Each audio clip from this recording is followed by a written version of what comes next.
Wisconsin chapter. Wisconsin chapter. In the house. Chapter. In the house. Come on, Dasha. We represent. But I'm gonna be transparent. Do your thing. Because I'm an alumni at heart. Do your thing. As everyone that was at my feature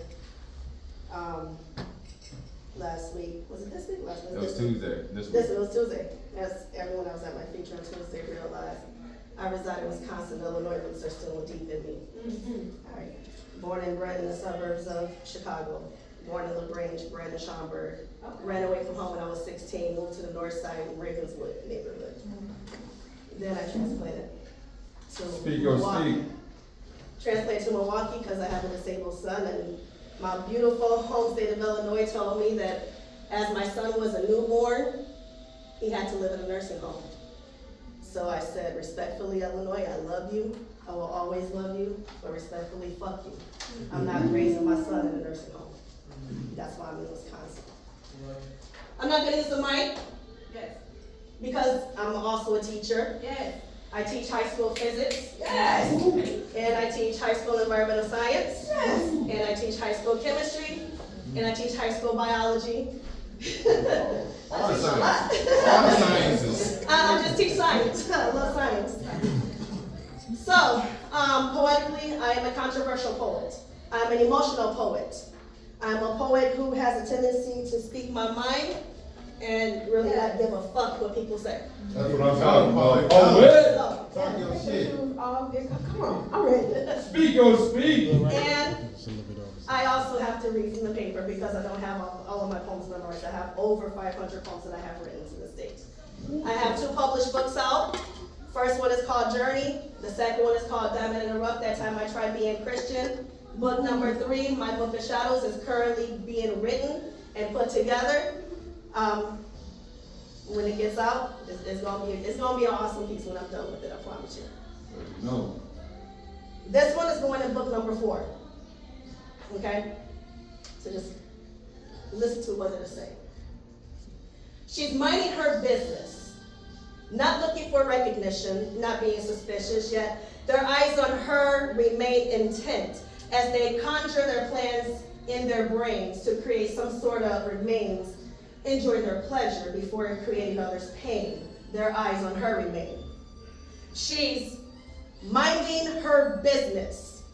She's not looking for recognition, not being suspicious, essentially inconspicuous to the rest of the masses surrounding her space. They place essential markers in the presence of her face, creating distractions unnoticeable to the factions, divided by fractions, everyone's awareness, multiplying the distance between her and that space where they first saw her face, until she's alone in a room to her that's unknown, scared, partially aware yet hopeful this is not where her ultimate fate will play out.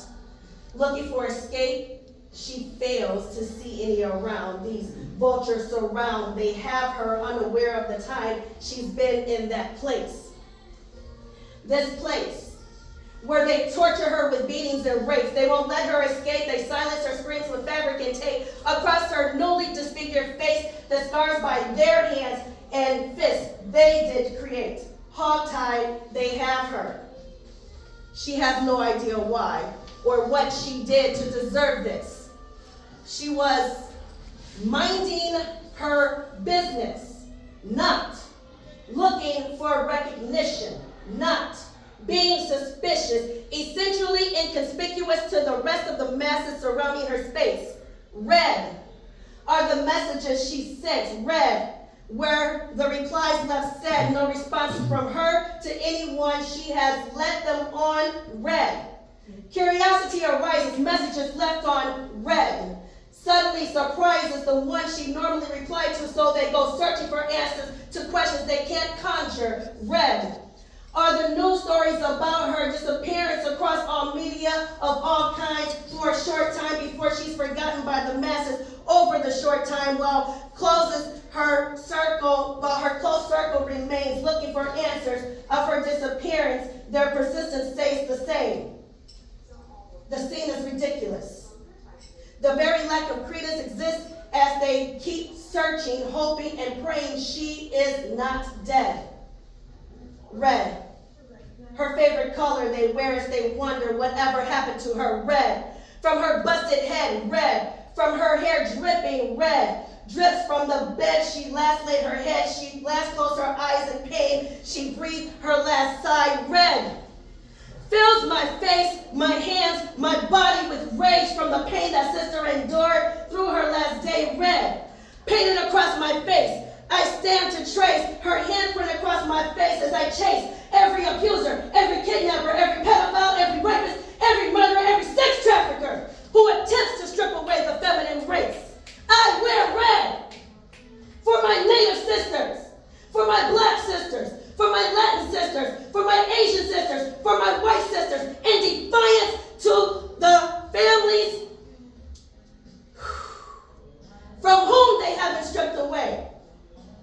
For the families whose messages are left on red as they search and ponder what the hell happened to her. I wear red. For my sisters, we shall stand together, protecting each other, building bonds of alliances against oppression forever, choosing to be our sisters' keepers. Red are our stories forever, freeing ourselves in defiance against injustice, against these monsters, storming brothels, saving our sisters from kidnappings, beatings, forced sexual activity, murderers. Red, our color of strength as we open our books to be read. Our stories shall bring light. Thousands upon thousands of texts left unread will be read, for our sisters and daughters will be protected by us. The mothers and the big sisters and aunts who will never leave them unread. We will stand and fight for our sisters, our freedom, our protection, our decisions, our inclusion, our freedom. I wear red.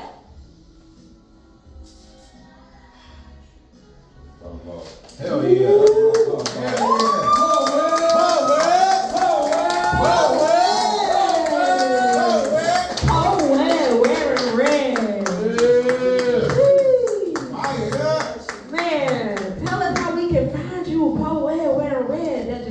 Fire on the stage like that. Always wear shoes. You can find me on TikTok, Facebook, YouTube,